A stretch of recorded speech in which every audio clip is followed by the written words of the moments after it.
What is true love exactly? There are many opinions, and I'd like to ask you to reflect for a moment, if you would like to join me, on what you believe true love is.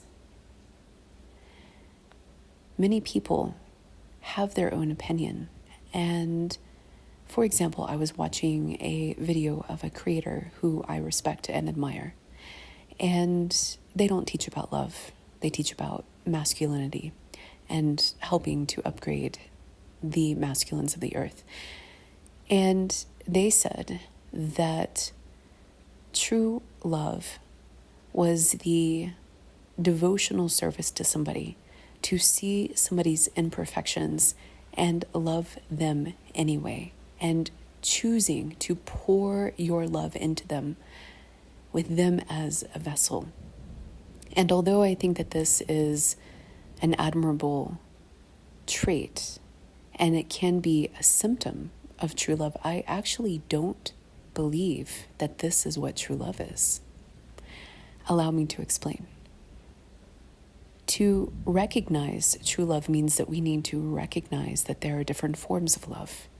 This is self-evident. If you've ever been in infatuation, if you've ever been in limerence, if you've ever been in a soulmate connection or a twin flame connection, you will intuitively grasp that there are different expressions of this thing that we call love. And I've had a couple of episodes where I've talked about love and what it is, and its varied forms, so you're welcome to check those out. And just as a reminder, love is both an emotion and a vibration. And you can have one without the other, meaning our society teaches us from an emotional point of view when we have an experience that activates our perceptual system internally, and it generates an internal feeling that is built upon physiology and emotions, then this generates an emotional template that we then put a stamp on it and call it love. But there is a vibrational essence of love as well, which is why you can be, quote, in love with somebody who you feel like you've known across the miles and lifetimes, improbabilistically so, meaning you haven't been in a relationship or perhaps very long, and you feel this vibration of love for them. There's also the love that we feel for our children. And before we meet them, we can be in the vibration of love. So there are distinct experiences of it, right? You can also love from the mind. And this is what I believe that this creator was speaking about. Because in my experience, true love does not see imperfections. That is the essence of the conditioned mind, of the cultured, curated persona that has preferences. And there's nothing wrong with that. I'm not saying that it is good or bad. It actually is what it is. But it is an interesting observation that when you are actually in the vibration and the emotional experience of true love, and especially unconditional love, there is no perceptual experience of somebody's qualities that you deem as undesirable, because everything is desirable. You see what I mean? Even if it is quirky, even if it is something that you don't necessarily take on as part of your identity construct, you see it almost as a form of art, where you're looking at a brushstroke of the person, perhaps on their face, and you are not seeing that the art is imperfect. You're actually seeing perfection. And just because there's something, a feature that is unusual or stands out to you or is different than perhaps you expect, it doesn't negate any feeling of love or vibration that you have.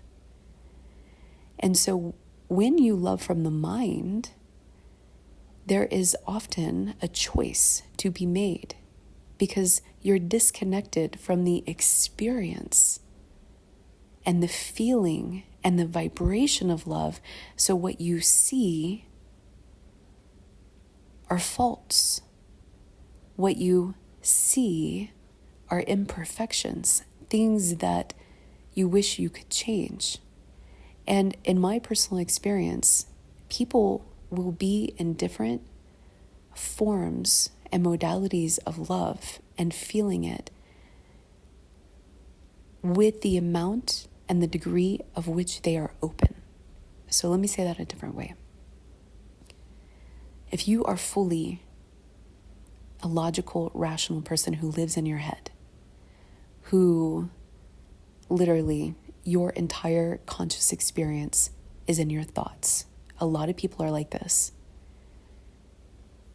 then you will have a natural predisposition to be disconnected from your body and your heart, and perhaps your intuition and your spiritual functions, because you're dominantly inside the hamster wheels, the thought loops, the racetracks, everything. Some people, it's just a litany of things that they want to accomplish in the world. Other people, it's pure mayhem and chaos and circus monkeys inside their minds. And so as a result, your perceptual awareness resides there. So the way that you experience love is going to be a different experience than somebody who is deeply rooted in their body, who can actually feel the bodily sensations of emotions more readily, who's connected to their heart, who's opened their heart chakra, which is a different matter altogether. And therefore, their experience of love might be more visceral. It might be more subtle. It could even be overwhelming, but it's going to come through the body and the energy and the emotions versus the mind. And so now we have two different templates of experiences of love that any two individuals, and these are just the common ones, any two individuals could have access to in their day-to-day life. And so if you are the mental type, then your love is going to feel more like looking at it. You see what I mean? Because your experience is going to come through your eyes. You might even have tactile sensations of love if you're holding a person, but these might be a little more temporary, meaning if that person is not right there with you, cuddling with you, you might have a harder time accessing the bodily experience of love. So you might be overly attached to the physical sensations and the pleasures of seeking love in the more, let's say, traditional primal aspects. And that might be a very, very powerful indicator that things are okay for you, because that's how you will get reassurance that the love is still active. So if you are present and around your person and get to spend a lot of time with them and get to hold them and touch them and do all of the things that you want to do with them, then you will be pulled out of your head into your body more. But this experience of love is actually going to be derived from that process of pulling you out of your head. You might even have a hard time being intimate if you're too far in your head. And so you might have to practice centering into the body and experiencing love through touch in order to access some of the emotional experience that other people just naturally have. And so when you are predominantly in your head and you're away from your partner and you're not engaging in physical affection, you might be more inclined to start to nitpick and to see things that really bother you, because the default mode that you're living in is inside your mind. And so that means that everything has to come through your thinking center as you process it naturally, as you want to do. And so what happens is that your experience of love tends to be more distant. It tends to be a little chillier, a little colder, a little more perhaps robotic or checkboxy. I want to be sure that I get this done and that done. And if you open up your heart, remember, we were talking about how your ability to feel love is contingent upon how open you are on all of the aspects of your experience as a human being. And so if you are predominantly only in the mind and you are underdeveloped in other areas, such as the body or the emotions or the spiritual part, then this means that your experience of love is going to be very cold relative to what it could be. It's so beautiful when you start to understand that we are all beautiful art pieces in the making. And all we have to do is to open up and expand the different parts of our templates as human beings, from our personality to our behavior, to our spirituality, to our energy, to other abilities. It is really quite fun to build the masterpiece of who you want to become. And so this is a very, very detailed example to illustrate how the experience of love, when it is from the mind, can actually be a barrier to true love. So now I would like to ask you again, what do you feel is true love?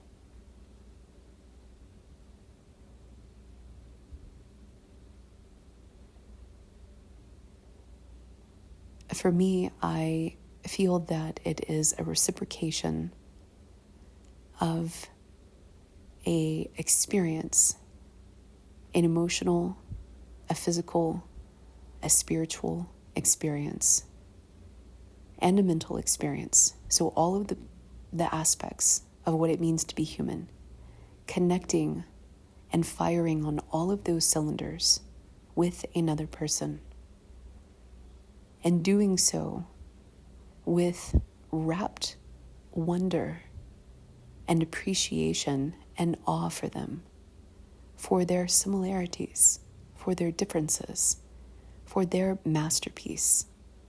And it is this cherishing with rapt appreciation and diligent fondness, meaning you prioritize nurturing and building and fostering the connection with another. And you see them fully, not the way that you want to see them, but you see them for who they are with all of the brushstrokes. And you still have affection and tenderness and adoration for them. And you let them be who they want to be. And you pour into, on all 5 cylinders, you pour into the connection in a way that feels right for you, that's not prescriptive, that's in flow with the moment. And that allows room for breathing. That allows room for rest, for growth, for change. It allows for things to be. And so much of love, in my experience personally, from my end, and also what has been subjected to me, is that we control it. We try to change it to our liking. And it's one thing to help another person grow and to help them transform. But it's another thing to take who they are and to say, you're not good enough. Or you would be so much better if you would just do X, Y, and Z. And that's different from supporting somebody's dreams and aspirations and their growth arc, and recognizing that they want to reach their potential and helping them reach their potential, but that process is guided by them versus guided by your critique. And the notion of unconditional love is something that I have some salty opinions about, just based on the way that things are talked about in our society. And I feel like it's just a codependent BS line, to be honest with you. I've even gotten more salty since I've started unpacking it. What I believe unconditional love is accepting that there are limitations that people have, but also putting up boundaries and saying that this is not okay. And so when we start talking about true love and unconditional love, I am not trying to say that it is just a carte blanche, do whatever, be whatever, treat me however. No, because there are still standards of behavior. But you can unconditionally love somebody from afar. And you can say that it's not compatible. The relationship paradigm that you are trying to build with me, this is what you can say to somebody. In your own words, of course, the relationship paradigm that you are trying to build with me is not for me. And I respect who you are, and I love who you are, and I'm not trying to change you. But it doesn't work for me like this. And you let them go. And that is one of the best acts of self-love and unconditional love for somebody else that you could do in your entire existence. And recognizing that relationships are an agreement that people have. And those agreements change depending on the couple and depending on the time point. And so when we start to talk about true love, I'm not talking about a relationship. Although you can be in a relationship with true love. But true love is actually an experience that exists irrespective of whether or not you have a relationship and the type of relationship that you have. You can have true love with a child, with a parent, with a friend, with a soul partner. And it is the union that is the package around it and the vehicle for which the affection and adoration is going to be expressed. And that can come through the form of the words of affirmation and quality time, etc., the love languages. But the actual experience of love is its own thing. It's its own feeling. It's its own vibration. And it is more than just a bodily experience. It is more than just a mental experience. And also an emotional and a spiritual experience. And when you fire on all of those cylinders, that is when the magic of true love happens. So listen, I have started a True Love Masterminds group. If you are interested in either finding your true love and or learning how to nurture it when you have it, then this group might be for you. We explore patterns of love and self-love and all of the self-sabotage, wounds and triggers that get in the way of us keeping true love or choosing the right people where we can actually nurture it with them. And so we learn through other people's stories to learn about ourselves. We learn and then we break those patterns through that awareness. And we also have a very small community that's just started of other people that are on the journey. So You are welcome to join. You can meet friends there. You might even meet your true love there if you happen to be single. So I encourage you to check it out if you feel the call. It's at skool.com, skool.com/True Love Masterminds. Again, that's skool.com/True Love Masterminds.